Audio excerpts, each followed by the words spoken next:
நண்பர்களே, சில கதைகள் இருக்கு. அது வெறும் கதைகள் மட்டும் இல்ல. அது வீரத்துக்கே ஒரு மறுபெயர். அப்படிப்பட்ட வரலாற்றின் பக்கங்கள்ல பொறிக்கப்பட்ட ஒரு காவியத்தை பத்தி தான் நம்ம இன்னைக்கு பார்க்க போறோம். ஆமாங்க, சராகர்கியின் 21 சிங்கங்களோட கதை. செப்டம்பர் 12, 1897. இந்த தேதிய நல்லா மனசுல பதிய வச்சுக்கோங்க.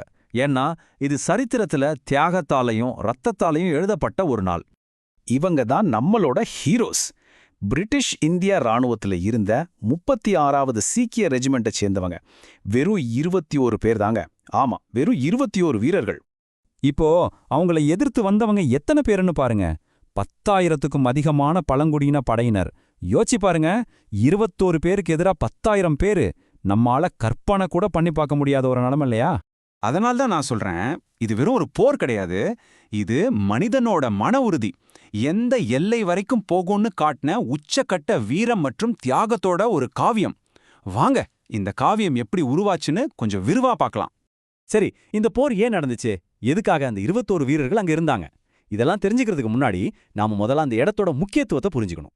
சராகர்கிங்கிறது ஃபோர்ட் லாக்ஹார்ட், ஃபோர்ட் குலிஸ்தான்னு 2 பெரிய கோட்டைகளுக்கு நடுவுல இருந்த ஒரு சின்ன கம்யூனிகேஷன் போஸ்ட். பார்க்க சின்னதா இருந்தாலும் ரொம்ப ரொம்ப முக்கியமான ஒரு இடம். அந்த இடம், அதாவது வடமேற்கு எல்லைப்புற மாகாணம், அப்போ ஆங்கிலேய ஆப்கானிய போர்கள்னால எப்பவுமே ஒரு பதட்டமான சூழல் தான் இருக்கும். அங்க ஹவில்தார் ஈஷர் சிங் தலைமையில இருந்த அந்த 21 வீரர்களோட வேலை என்னன்னா, அந்த 2 கோட்டைகளுக்கும் நடுவுல இருக்கிற தொடர்பை எந்த காரணத்துக்காகவும் துண்டிக்க விடாம பாத்துக்கிறது தான். இப்படி இருக்கும்போது தான் திடீர்னு 10,000க்கும் மேற்பட்ட பழங்குடியின படையினர் அந்த சின்ன போஸ்ட்டை சுத்தி வளைக்கிறாங்க. அவங்களோட ஒரே நோக்கம் அந்த கம்யூனிகேஷனை கட் பண்ணி 2 கோட்டைகளையும் தனியா பிரிக்கிறது தான். நம்ம வீரர்களுக்கு தப்பிச்சு போக எந்த வழியுமே இல்லை. அந்த கம்யூனிகேஷன் தான் அவங்களோட கடமை. அது மட்டும் இல்ல, அதுதான் அவங்களோட உயிர் நாடியும் கூட. இப்ப யோசிச்சு பாருங்க, அவங்க முன்னாடி இருந்தது 2 வழிலாம். ஒன்னு, உயிரை காப்பாத்திக்க சரணடையணும், இல்லனா தங்களோட கடமைக்காக கடைசி மூச்சு வரைக்கும் போராடணும். நீங்க அந்த இடத்துல இருந்திருந்தா என்ன செஞ்சிருப்பீங்க? ஆனா அந்த சிங்கங்கள் எடுத்த முடிவு சரித்திரத்தையே மாத்திடுச்சு. அவங்க என்ன சபதம் எடுத்தாங்கன்னு பார்க்கலாம் வாங்க. இதுதாங்க அவங்களோட தளபதி ஹவில்தார் ஈஷர் சிங் சொன்ன வார்த்தைகள். இது சீக்கிய வீரர்களோட அந்த அஞ்சா நெஞ்சத்துக்கு ஒரு சிறந்த உதாரணம். அவங்க மனசுல பயமோ தயக்கமோ கொஞ்சம் கூட இல்ல. கடமை கடமை மட்டும்தான் இருந்துச்சு. ஆமாங்க, அந்த 21 பேரும் ஒரு மனதா போராட முடிவு செஞ்சாங்க. உயிரோட இருக்கிறத விட தங்களோட ரெஜிமெண்டோட மரியாதையையும் கடமையையும் தான் அவங்க பெருசா நினைச்சாங்க.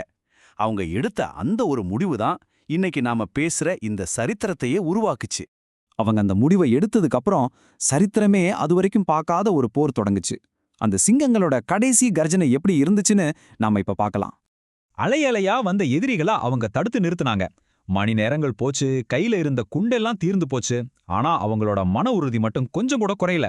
கடைசி மூச்சு இருக்கிற வரைக்கும் போராடுவோன்னு ஒரு செய்தியை அனுப்பிட்டு கையில கிடைச்ச வாள், கத்தின்னு எல்லாத்தையும் வச்சு சண்டை போட்டாங்க. ஏன், கடைசியில வெறும் கைகளால கூட சண்டை போட்டாங்கன்னா பாத்துக்கோங்களேன். கடைசியா அந்த 21 பேருமே தங்களோட தாய் மண்ணுக்காக வீரமரணம் அடைஞ்சாங்க. ஆமா, அவங்க அந்த போர்ல தோத்து போயிருக்கலாம். ஆனா அவங்களோட வீரம் இருக்கே, அது மரணத்தையே ஜெயிச்சுது. அது என்ன மாதிரியான ஒரு தாக்கத்தை ஏற்படுத்துச்சுன்னு பார்க்கலாம் வாங்க. இந்த நம்பரை கொஞ்சம் பாருங்க. வெறும் 21 பேரு.